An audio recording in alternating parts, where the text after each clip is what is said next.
Amados irmãos, olha mais uma vez, recebam todos a doce paz do nosso Senhor e Salvador Jesus Cristo.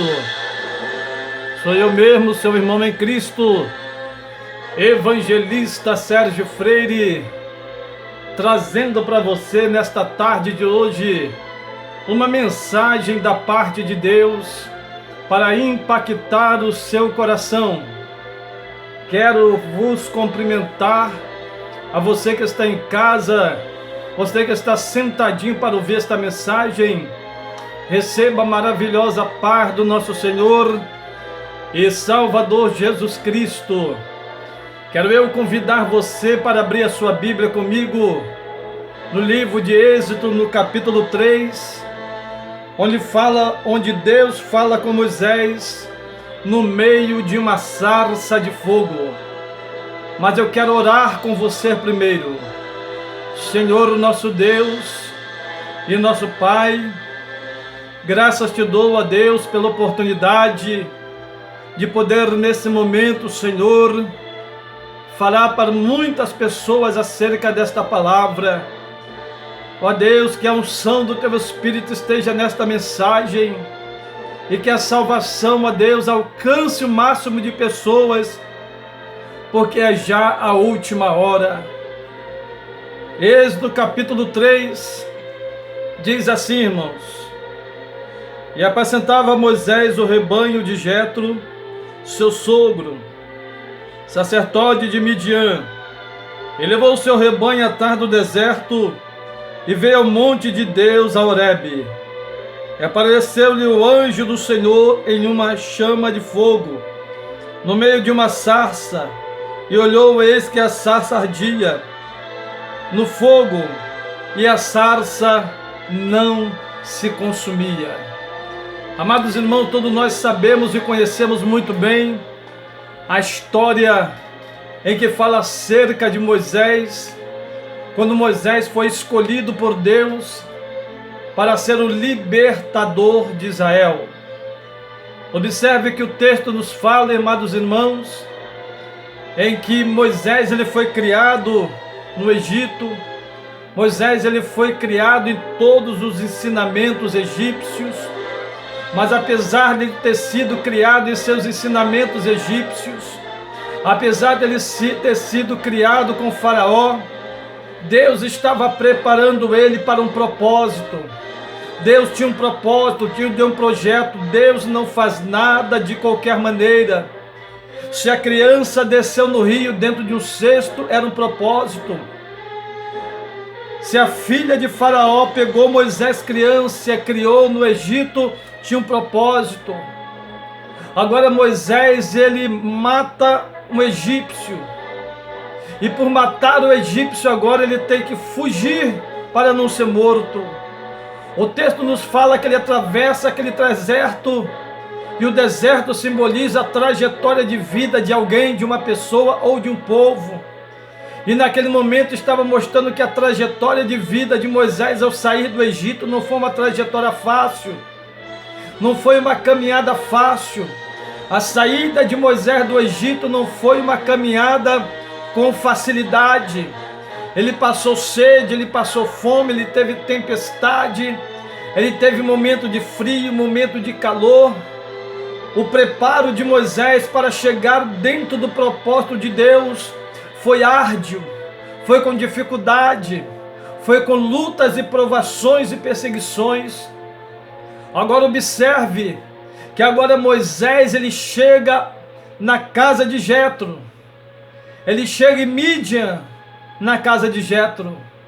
Agora Moisés ali ele fica 40 anos sendo preparado por Deus. Ele casa com a filha de Jetro. E agora chega o momento em que Deus queria falar com Moisés. E quem Deus vai usar para falar com Moisés? Uma cabra.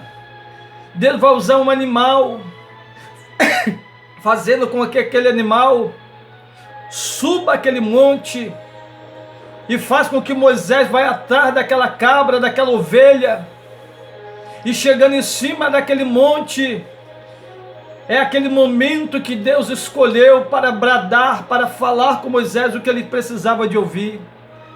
Agora os projetos, os propósitos de Deus começam a acontecer. Deus permitiu tantas coisas, permitiu passar 40 anos da vida de Moisés, para que Moisés agora aprendesse a ouvir a voz do Senhor. Eu não sei o que você está passando, eu não sei o que está se sucedendo na sua vida, eu não sei como está a sua vida, mas eu tenho certeza que Deus está lhe preparando, está lhe moldando. A sua trajetória não está fácil, mas nesse período, nessa trajetória, Deus está ensinando, vai preparando a você, para que você aprenda a ouvir a voz do Senhor. Agora, quando Moisés aprende a ouvir a voz de Deus e ouve pela primeira vez, Deus dá a ele duas experiências. A primeira experiência é ele ver a sarça de fogo na sua frente. A segunda experiência é a sua vara se transformar em uma serpente. A terceira experiência é Moisés pegar a serpente pela cauda.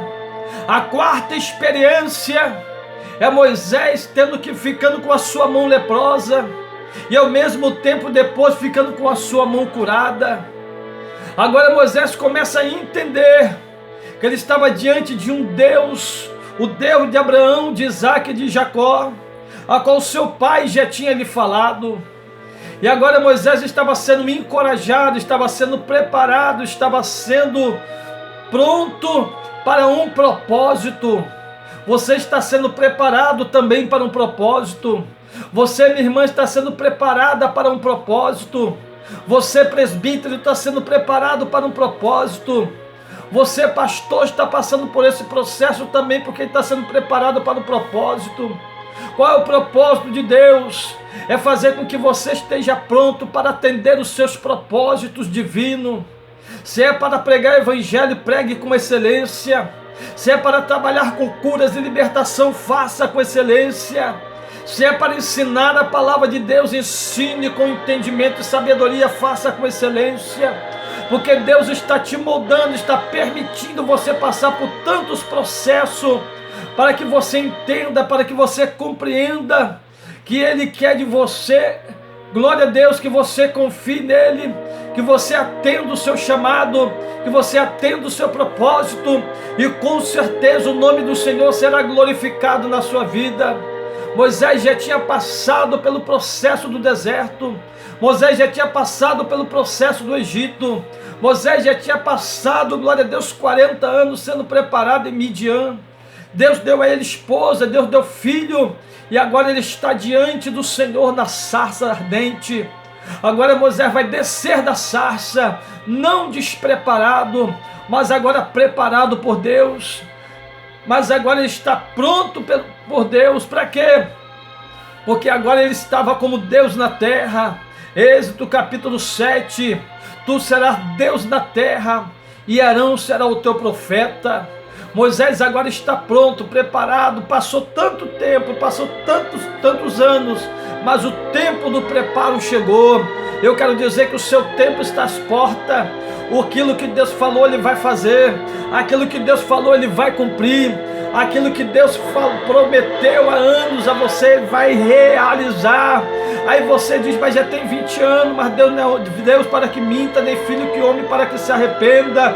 Deus todavia falaria e não cumpriria. Ele vai cumprir na tua vida, Ele vai realizar no seu propósito, Ele vai fazer com que os projetos dEle sejam atendidos, Ele vai fazer com que a sua vontade seja atendida, porque Ele é Deus e não há Deus como o Senhor. Nenhuma palavra vai cair por terra, nenhuma palavra do Senhor vai ficar no ar, no vento, mas a sua palavra se cumprirá no tempo determinado.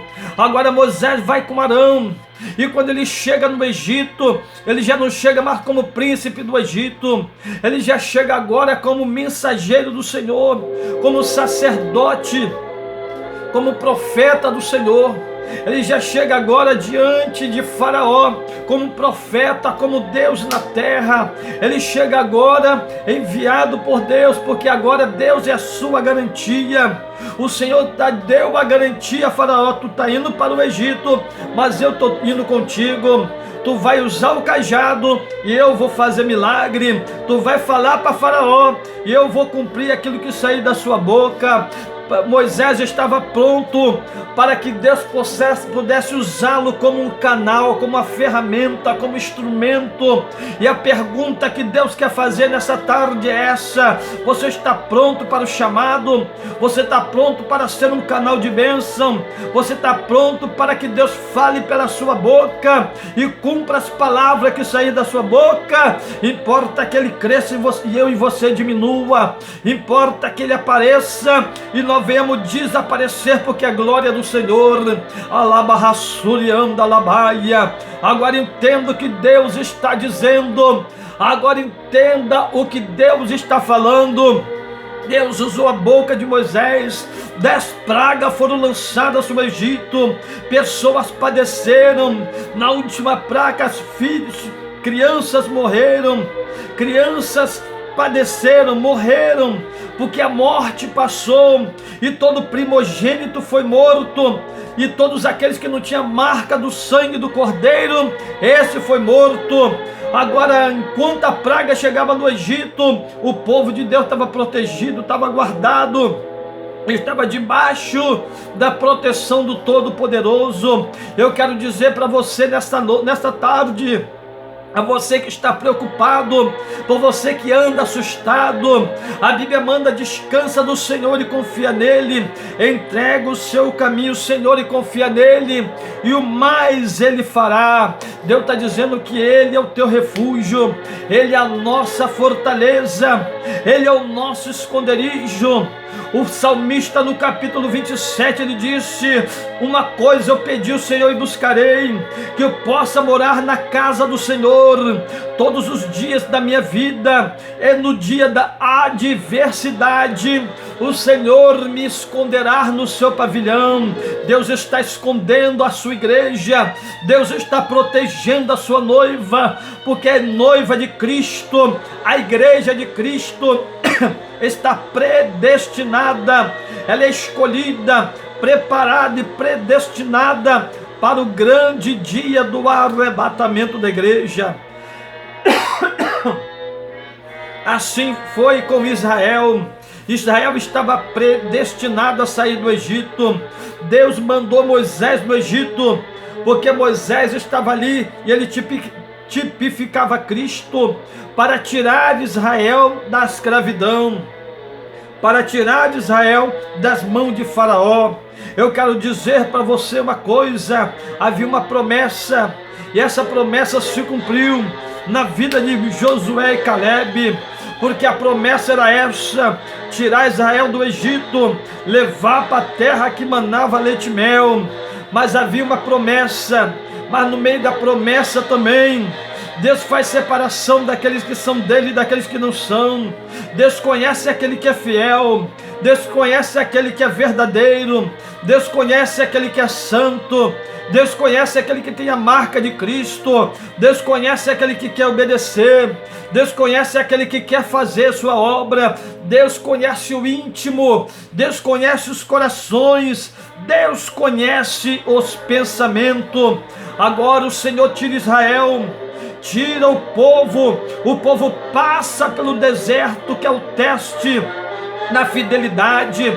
O teste da fidelidade do povo de Deus, de Israel, foi no deserto. No deserto tinha coluna de fogo, no deserto tinha nuvem de fogo, no deserto tinha maná, no deserto tinha carne codorniza, no deserto água ficou amarga, ficou doce. No deserto tinha a presença de Deus, mas no deserto havia rebeldia, no deserto tinha desobediência, no deserto teve rebelião, no deserto teve levante, no deserto teve murmuração. Apesar da promessa da terra que manava leite e mel, apesar da codorniza, apesar da nuvem, da coluna de fogo, apesar de tudo que aquilo que Deus falou e fez como promessa, o povo não atendeu, o povo não atentou, o povo se rebeliou. A Bíblia fala que muitos são chamados, poucos escolhidos. Nem todos que diz Senhor, Senhor herdará o reino de Deus, mas aquele que faz a vontade de meu Pai que está no céu. A Bíblia fala que para Moisés fazer para que os 10 mandamentos, a tábua, fosse entregue nas mãos de Moisés, Moisés ficou 40 dias no monte, em comunhão com Deus. Enquanto Moisés estava em comunhão com Deus, preparando a tábua da lei, o povo se rebeliou, esqueceu da promessa, esqueceu do que Deus tinha feito. Irmão, será que você já esqueceu daquilo que Deus falou? Será que você já esqueceu da promessa que Deus disse? Será que você esqueceu de tudo que Deus já fez? Deus está falando, lembra-te onde caíste, arrependa-te, volte ao primeiro amor, volta a orar, volta a jejuar, volta a santificar, volta a consagrar, converta o teu coração, converta-se dos seus maus caminhos, porque o Senhor tem uma promessa para cumprir na sua vida. Aquelas milhares de pessoas que estavam no deserto, morreram no deserto, porque não conseguiram obedecer o Senhor. Mas Josué e Caleb, que era a minoria, fez a diferença no meio daquela multidão, se colocou na brecha, se colocou na obediência, entraram na promessa com aqueles que tinham de 20 anos para baixo, tomaram posse do milagre, fizeram um culto ao Senhor, ofertaram a Deus na terra que manava leite e mel. O Jordão se abriu, as muralhas de Jericó caíram, os inimigos foram derrotados perante o Senhor, as promessas vieram perante o povo, porque alguém ainda estava disposto a obedecer. Guarda essa palavra no seu coração. Deus está preparando a noiva ela é santa, ela é pura, ela é imaculada, ela está aguardando o momento do chamamento. Que Deus tenha misericórdia da nossa vida, que nós possamos nos colocar na brecha, na disposição do Senhor, para ouvir a sua voz e não recuar como rebeldes e desobedientes no momento da chamada do Deus vivo. Guarda esta palavra, a promessa está chegando, o milagre vai acontecer e o nome do Senhor será glorificado. Tome posse desta palavra, meu irmão, tome posse desta promessa. Israel de 20 anos para baixo, com Josué e Caleb, tomou posse da vitória. O resto morreu no deserto por rebeldia e desobediência. Que Deus tenha misericórdia, porque a trombeta vai soar, Jesus vai vir cumprir com a promessa, Ele vai vir buscar a sua igreja, e quem está como Josué e Caleb ouvirá o som da trombeta de Deus. Tome posse da sua promessa, da tão grande salvação, do nome escrito no livro da vida. A bênção é nossa, a vitória é nossa, pelo sangue de Jesus. Repita para você mesmo, a palavra de Deus está em mim, eu já venci o maligno, posso todas as coisas naquele que me fortalece, sou mais que vencedor em Cristo Jesus, e o sangue de Jesus nos garante a vitória. Vou orar por você e pela sua vida. Senhor nosso Deus e nosso Pai, graças te dou por esta palavra, graças te dou, ó Deus, por esta mensagem. Continua, ó Deus, falando com teu povo, continua, ó Deus, falando com a igreja, continua, ó Deus, despertando a noiva, porque o Senhor está vindo para levar a noiva para o céu. Fique com esta palavra no seu coração, porque no soar da trombeta o noivo virá nas nuvens. Fiquem na paz do Senhor, que Deus vos abençoe.